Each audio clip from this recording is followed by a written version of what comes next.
semaine des miracles, parce que ton Dieu est un Dieu de miracles. Regardez avec moi la parole du Seigneur. Elle est véritablement une boussole pour nous. Elle nous révèle la pensée du Seigneur. Elle nous révèle les réalités spirituelles qui nous entourent et elle nous montre ce que Dieu nous dit, ce que Dieu fait.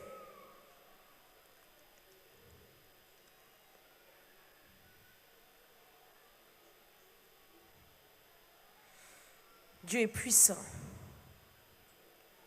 Dans le livre de Deutéronome au chapitre 29 et au verset 3, voici ce que le Seigneur nous dit. Verset 2, nous allons lire à partir du verset 2. Moïse convoqua tout Israël et leur dit, vous avez vu tout ce que l'Éternel a fait sous vos yeux dans le pays d'Égypte, à Pharaon, à tous ses serviteurs, à tout son pays. Verset 3, les grandes épreuves que tes yeux ont vues, ces miracles et ces grands prodiges. Amen. Ces grands miracles et ces grands prodiges. Les miracles du Seigneur sont disponibles. J'aimerais que tu puisses réaliser que les miracles du Seigneur sont disponibles. Ton Dieu est un Dieu de miracles. Dès qu'il s'est manifesté et qu'il est apparu depuis les temps anciens, il a voulu manifester sa puissance et son bras, révéler qui il est. Il est un Dieu de miracles. Et lorsque le Seigneur s'est manifesté pour le peuple d'Israël, pour ouvrir leur chemin, le Seigneur a placé le miracle dans un contexte. Est-ce que tu peux répéter ce mot après moi? Contexte. Il y a un contexte pour le miracle de Dieu. Le contexte dans lequel le miracle du Seigneur se manifeste ne peut être que celui de l'épreuve. Dieu manifeste une grande épreuve pour un grand miracle. Et parfois, lorsque nous traversons des épreuves, nous sommes désolés, nous sommes attristés par l'épreuve. Nous sommes contrits, nous nous retrouvons dans une situation où nous sommes dans l'incompréhension ou la confusion par rapport à l'épreuve. Or, le Seigneur est celui qui envoie l'épreuve afin de manifester sa puissance. Un jour, les disciples passaient et ils ont croisé un homme. Cet homme était aveugle de naissance. Et les disciples ont posé la question au Seigneur, « Seigneur, Maître, qui a péché?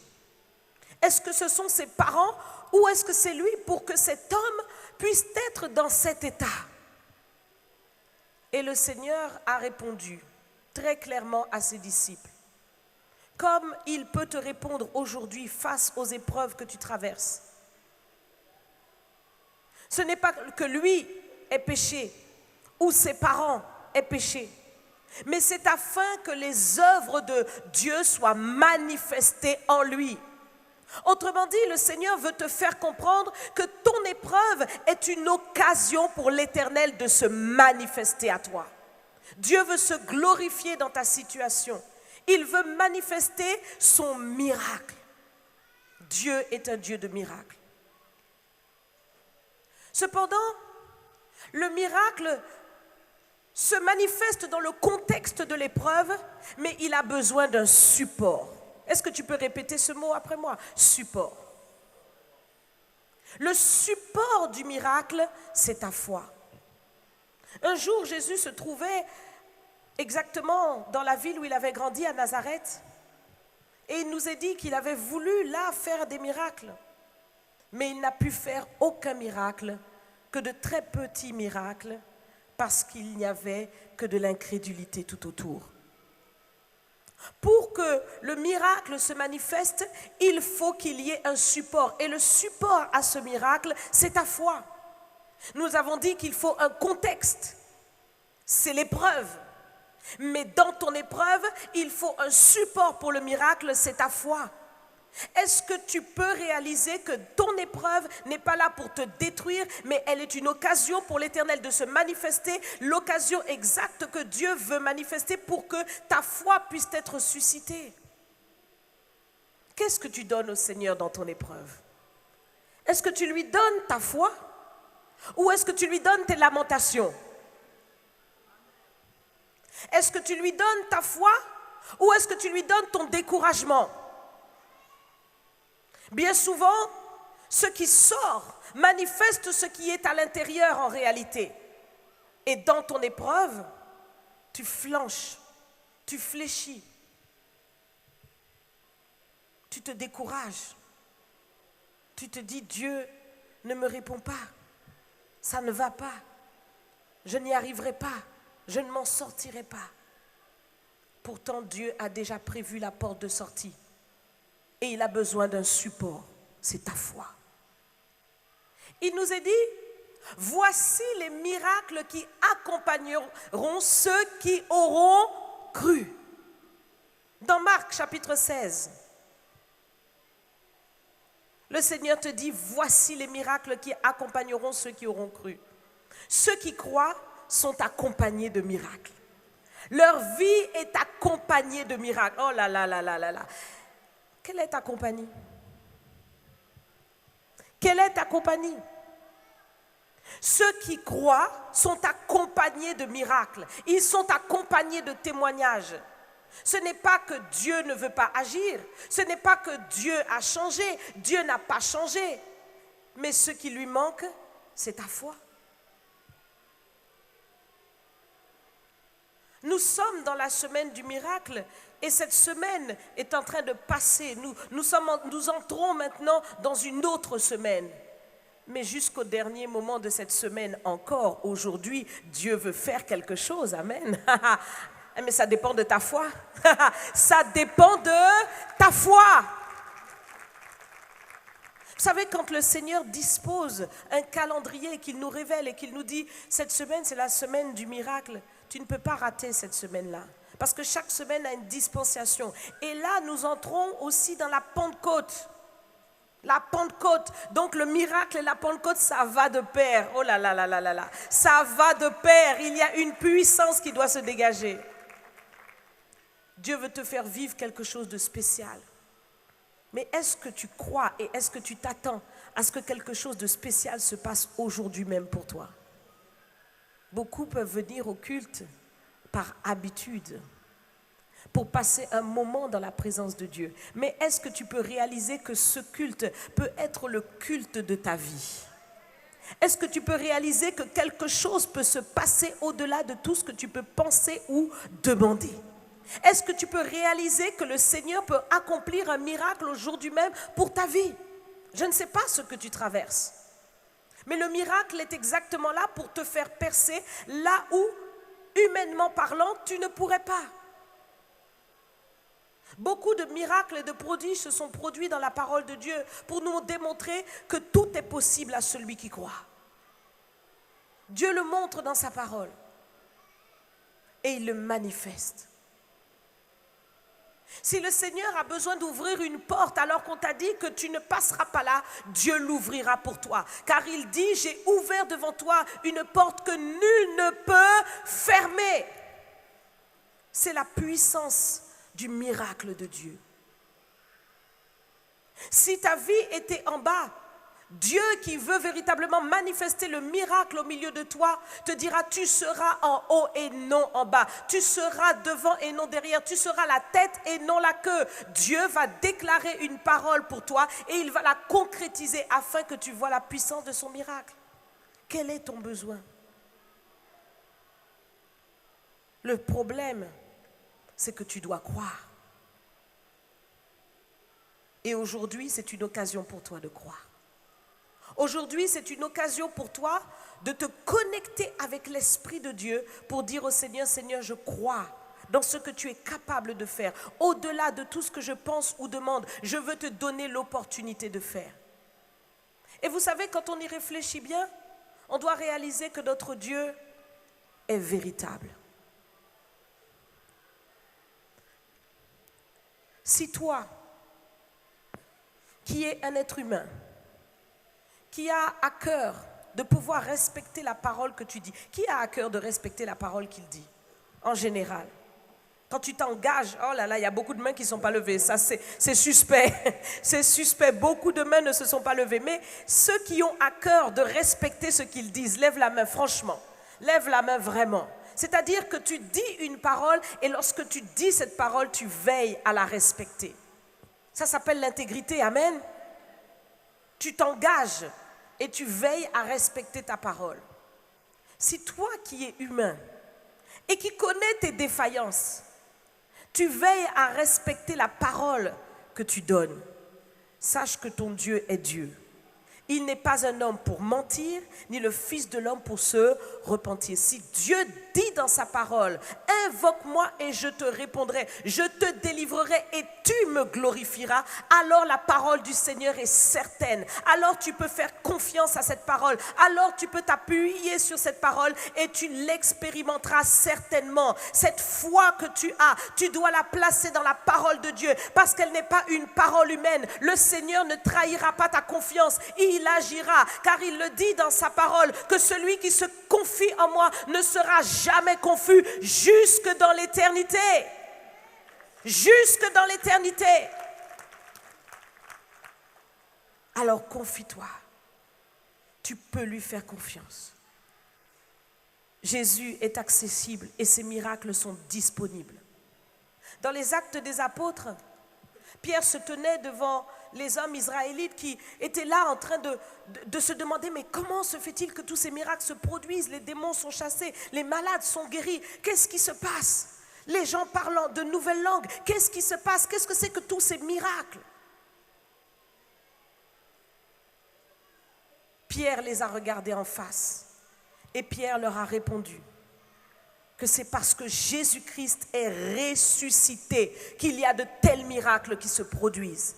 J'aimerais te dire que le miracle a non seulement un contexte, le miracle a besoin d'un support, mais le miracle a une source. C'est la résurrection, la puissance de résurrection de Jésus-Christ. Ton Seigneur est vivant, il est ressuscité. C'est parce qu'il vit au siècle des siècles, c'est parce qu'il est vivant, c'est parce qu'il est assis à la droite de Dieu, c'est parce qu'il règne que le miracle se manifeste sur la terre, qu'il est disponible, que Dieu guérit encore des maladies, des cancers et de toutes sortes de maladies. Le Seigneur délivre, il guérit, il restaure, il fait des choses extraordinaires.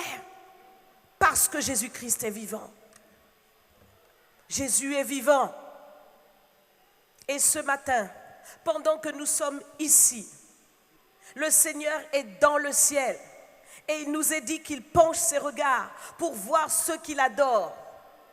Ce matin, quelle est la position de ton âme? Est-ce que tu es connecté à ce roi qui est dans le ciel, à ce roi qui est sur le trône? Est-ce que ton esprit est connecté avec le Seigneur des Seigneurs et le Roi des Rois? Est-ce que tu réalises qui est ton Dieu? Est-ce que tu réalises qu'il est là sur son trône, qu'il y a 24 trônes tout autour et que les vieillards se prosternent, qu'ils se prosternent et qu'ils disent Saint, Saint, Saint est l'Éternel? Est-ce que tu es connecté à ce Dieu? Est-ce que tu es connecté? Ou est-ce que tu es connecté à je ne sais quoi, tes soucis, tes problèmes, tes pensées? Ton Dieu est vivant. Et tout ce dont tu as besoin dans ton épreuve, c'est de savoir que ton Dieu est vivant. Tant qu'il est sur son trône, tout peut arriver. La situation peut être renversée en un instant, en un instant, en un instant. La situation peut être renversée. C'est la puissance du miracle. Lorsque le miracle vient vers toi, sache que le miracle va se manifester de diverses manières. Mais le miracle a lieu exactement lorsque la parole de Dieu jaillit. Lorsque la parole de Dieu jaillit. Dieu envoya sa parole et sa parole les guérit. Dieu ordonne une parole sur ta vie. Et il faut que tu sois attentif pour l'entendre et la saisir et pour la croire. Dieu dit quelque chose sur ta vie. Dieu proclame quelque chose sur toi.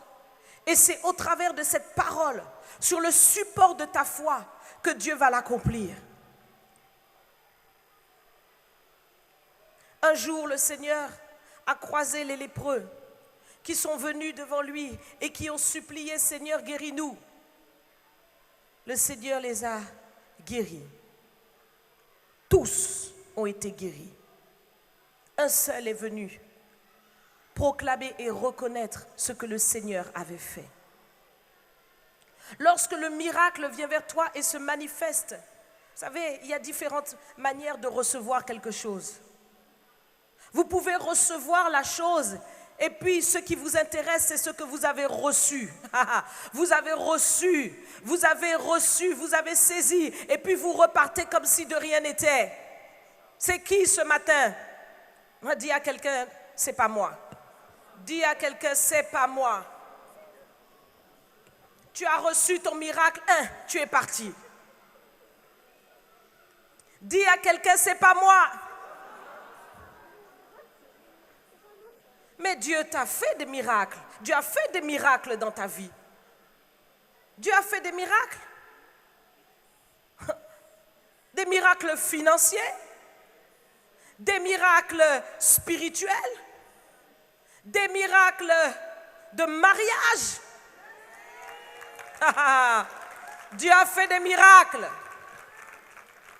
Beaucoup de miracles. Des miracles matériels. Dieu a fait des miracles. Tu as pris, tu es parti. Mais il y en a un sur les 10. Un qui est revenu et qui a rendu grâce comme jamais. Il est revenu, il s'est prosterné devant l'auteur du miracle. Autrement dit, il faut que tu comprennes que le miracle n'est pas quelque chose en soi. Ce n'est pas quelque chose en soi. Le miracle est l'occasion pour toi de rencontrer celui qui fait le miracle. Quand tu vis le miracle, il y a quelque chose derrière le miracle. C'est ton intimité, c'est ta vie avec le roi des rois. C'est ce qui se passe entre toi et le Seigneur. Cet homme a reçu son miracle.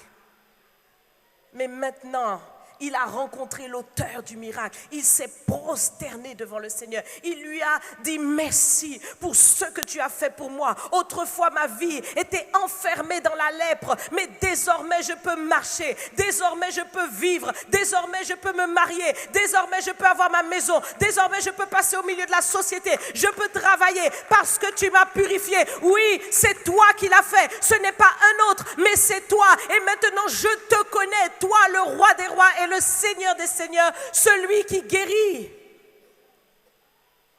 Qu'est-ce que le Seigneur a fait pour toi? Il l'a fait. Il l'a fait. Et cela devient un témoignage dans ta vie. Cela devient quelque chose de fort entre toi et le Seigneur. Alors, puisque ce quelque chose de fort est venu dans ta vie, sois reconnaissant. Sois reconnaissant. Offre-lui tes hommages, offre-lui ta louange. Et laisse-moi te dire, et je vais terminer par là, si tu n'as jamais vécu aucune guérison, dis avec moi, oh. Si tu n'as jamais vécu l'intervention financière de Dieu, dis avec moi. Si tu n'as jamais vécu un seul exaucement, dis avec moi.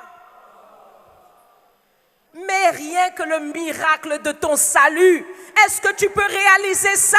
Ce miracle-là, il a purifié ton âme, il t'a lavé de tous tes péchés, il a inscrit ton nom dans le livre de vie. Tu n'iras pas en enfer, tu seras dans le paradis de Dieu.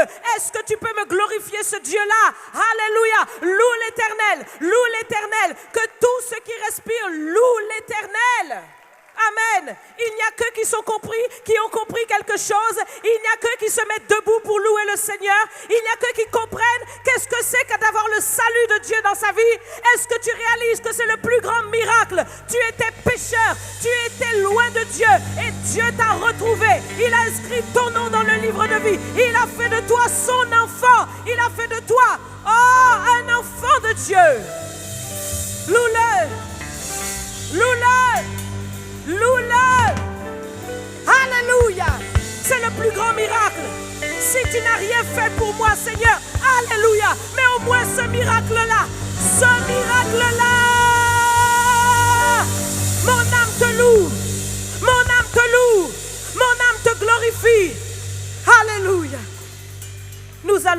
l'Éternel. Nous allons lui donner nos hommages.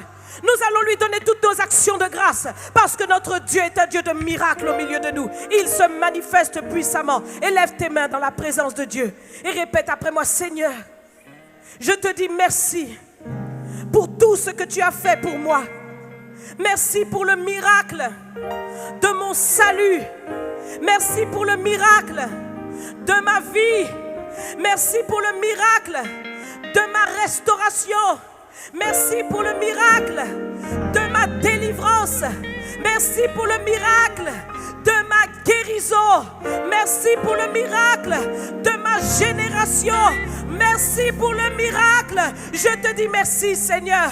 Je suis reconnaissante envers toi. Je me prosterne devant toi et je te donne toute la gloire. Je t'élève bien haut. Je te glorifie encore plus fort. Je te donnerai encore toutes mes actions de grâce parce que tu le mérites, parce que tu en es digne. Nul n'a fait dans ma vie oh, ce que toi tu as fait pour moi. C'est pourquoi je suis reconnaissante envers toi. Alléluia.